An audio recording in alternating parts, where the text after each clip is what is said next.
بقات ليكم سيمانه على عاشوره، الطايح اكثر من نايض في المسيد، ها اللي كيجير، ها اللي كيبدل الحصاير، ها اللي كيجفف، ولكن في الاخر عيني انا الشاف على اللي كيجفوا الارض. اصلا انت وجهك وجه تمام. رجع للدار وكيعاود لوالديه زعما كون ما كانش هو ما كانوا غيديروا والو. الغد اللي مشى مع لاله زبيده القيصريه باش تشري لي حوايج د العيد، وهي غاده نقزات رحمه اسولي لي معاك على الثمن ديال الثوب اللي قلت لك، وزات الشوافه وجيبي لي معاك واحد الثوب كحل. كانت غتجيني في شكل كون قالت ليها شي لون من غير الكحل. ملي وصلوا القيصريه سيدي محمد بانوا ليه اللوان والشكال ديال الثواب، وسرح به ثاني الخيال ديالو كالبقره. رجعوا للدار وهي تعرض عليهم رحمه لدار. ماشي حبا فينا باش تشوفنا شنو جابت. جالسين العيالات في امان الله حتى بدا البخوش الصغير.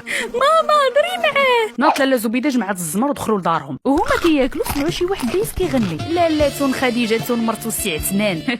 وطبعا العيالات لقاو موضوع الزريعه البيضاء. قلت رحمه كتعاود لهم على هاد الشابه اللي مزوجه براجل قد دباها مسيو عثمان، وانه كان مزوج قبل منا بزاف العيالات وعنده الورث، وعاودت حتى القصه ديالو نهار مشى عند الجزار سالم باش يجيب اللحم اللي وصاتو عليه مرته، ولكن لقى الزحام وسخط ما يجي ها واحد الكلب حداه غيضربو برجليه. طارت البلغه شد الكلب وهرب، بقى حتى رجع بلغته، ولكن ما جا فين رجع تلقى كلشي سد وبقى بلا لحم. مشى خدا ورده باش ما تنكداش عليه مرته، ساعه جرات عليه هو ورثته. رحمه كتعاود لهم القصه والجارات ها كيموتوا بالضحك. حموضه كبيره. هادو هما الاحداث الرئيسيه اللي كانوا في شابيتر 6. هنا في الشابيتر 7